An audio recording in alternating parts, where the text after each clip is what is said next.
Banyak orang berkomentar Donald Trump gila memperlakukan tarif yang begitu tinggi kepada negara-negara yang ada hubungan dagang dengan Amerika. Dan itu membuat geopolitik dunia itu berubah. Membuat dunia itu gonjang-ganjing. Nah, bagaimana dari sisi leadership, bagaimana dari sisi pengembangan diri, kita menyikapi hal ini agar kita tetap bertumbuh dan kita tetap yakin bahwa kita bisa terus bertumbuh, bahwa kita insya Allah bisa menjadi bangsa yang mandiri. Bagaimana lengkapnya? Simak video ini hingga tuntas.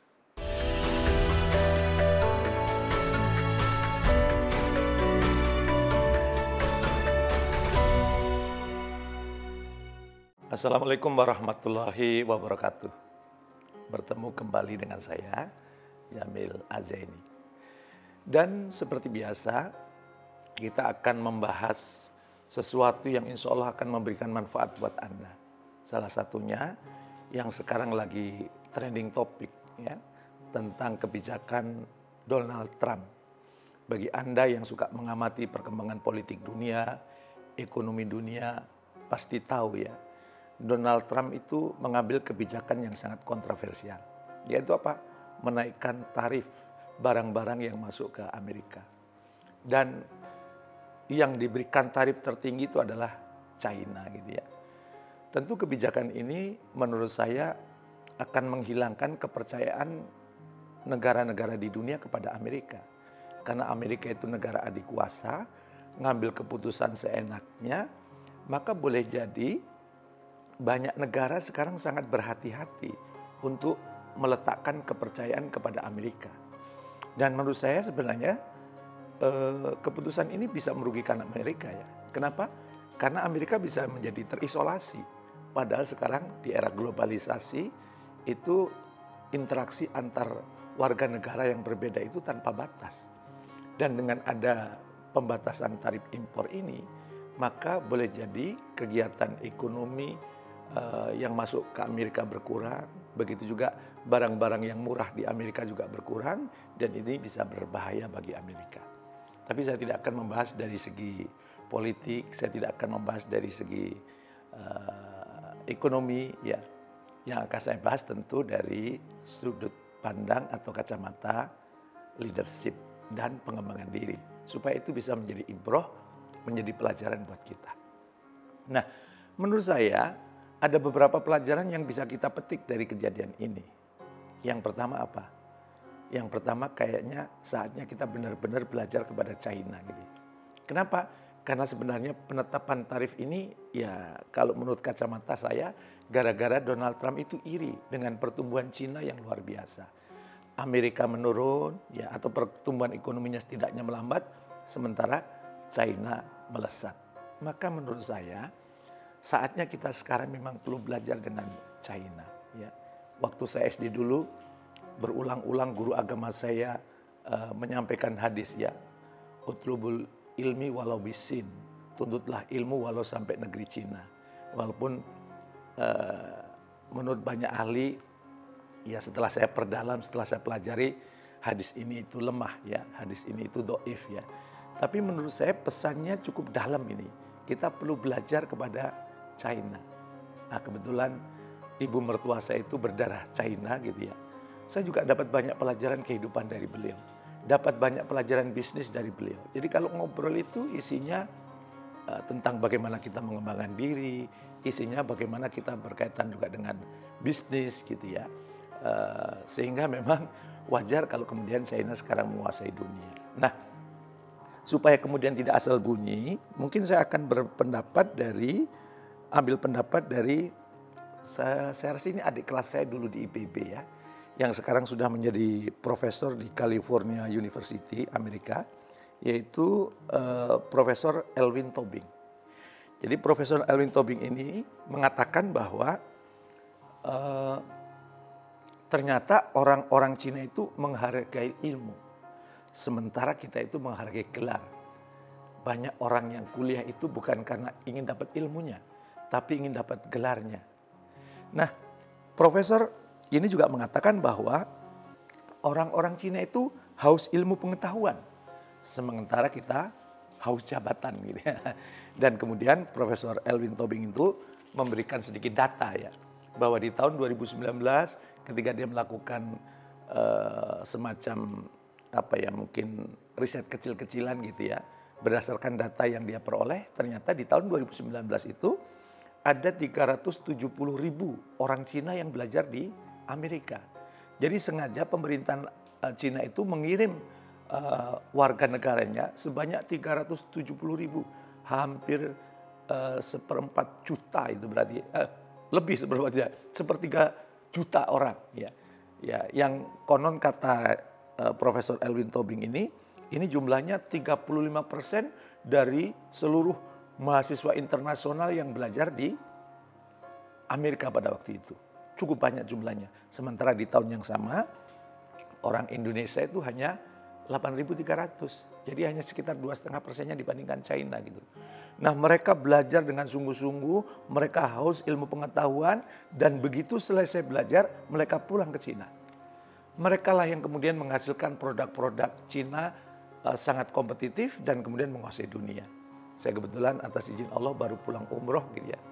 Karena saya kemarin itikaf, perlu duduk lama di masjid, saya tuh beli sajadah yang ada sandarannya. Begitu saya beli, saya buka made in China.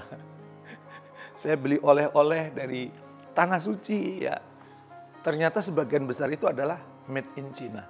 Itu kenapa? Karena orang-orang Cina yang belajar di berbagai negara, termasuk di Amerika itu, begitu pulang dia mengimplementasikan ilmunya, menjadi karya, menjadikan produk, menjadi sesuatu yang memiliki daya saing di level dunia. Rasanya kita perlu belajar dengan Cina ya. Di Indonesia banyak orang-orang Cina dan kita perlu belajar kepada mereka tentang filosofi kehidupan yang baik tentunya ya, tentang pembelajaran bisnis yang membuat bisnis mereka bertumbuh gitu ya. Yang kedua, dalam jangka pendek kebijakan Donald Trump ini pasti berdampak bagi Indonesia. Boleh jadi akan terjadi PHK di beberapa bisnis yang selama ini produk Indonesia ini impor ke Amerika. Atau mungkin akan ada penutupan beberapa bisnis yang karena daya belinya semakin menurun akhirnya perusahaan itu bangkrut. Dan boleh jadi dampak-dampak yang lain. Sehingga itu bisa membuat emosi kita tidak stabil. Itu bisa mengganggu kesehatan mental kita. Maka saran saya yang kedua adalah ayo kita belajar menguatkan emosi kita. Banyak cara yang bisa kita lakukan. Bagaimana caranya kita menguatkan emosi kita? Anda bisa menggunakan model yang diperkenalkan Susan David dari Harvard University. Di saat kemudian kita emosinya tidak stabil, maka duduk sejenak, ngobrol dengan diri sendiri, dan ajukan 4 pertanyaan. Pertanyaan yang pertama adalah, emosi-emosi apa yang sedang Anda rasakan saat ini?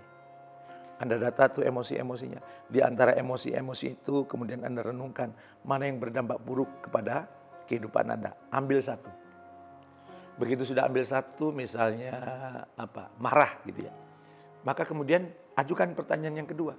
Kalau seandainya marah boleh ngomong, kira-kira marah mau ngomong apa? Maka Anda ungkapkan kira-kira marah itu mau ngomong apa. Dia akan menyampaikan apa, dia akan mengungkapkan apa. Keluarkan semua. Ya, dalam kondisi Anda sedang mengobrol dengan diri Anda sendiri. Dan kalau itu sudah keluar semua, maka ajukan pertanyaan yang ketiga. Apa hal penting dalam hidup Anda saat ini? Ya, Anda perlu menurung, boleh jadi hal pentingnya karir, boleh jadi keluarga, boleh jadi kesehatan, boleh jadi finansial atau sebagainya. Dan kemudian pertanyaan keempat, langkah sederhana apa yang mau Anda lakukan untuk mencapai sesuatu yang penting itu. Maka insya Allah kalau Anda mengajukan 4 pertanyaan ini, itu emosi Anda akan stabil. Nggak muring-muring kalau bahasa Jawanya ya. Nggak baperan, nggak mudah tersinggung, nggak mudah kemudian terganggu dengan perkembangan-perkembangan di luar yang terjadi. Nah, kalau toh itu nggak pas buat Anda bisa menggunakan pendekatan taking in the good. Taking in the good itu apa? Selalu melihat sesuatu dengan kacamata positif. Ya.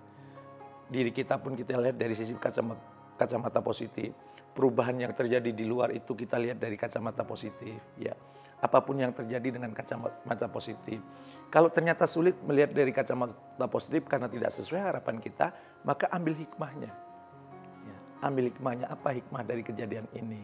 Nah, terbiasa mengambil sisi positif, terbiasa mengambil sisi kelebihan, dan kemudian kalau tidak sesuai itu kita ambil hikmah, ini namanya taking in the good. Insya Allah kalau Anda melakukan ini, emosi Anda akan stabil. Ya, silakan dipraktekin ya.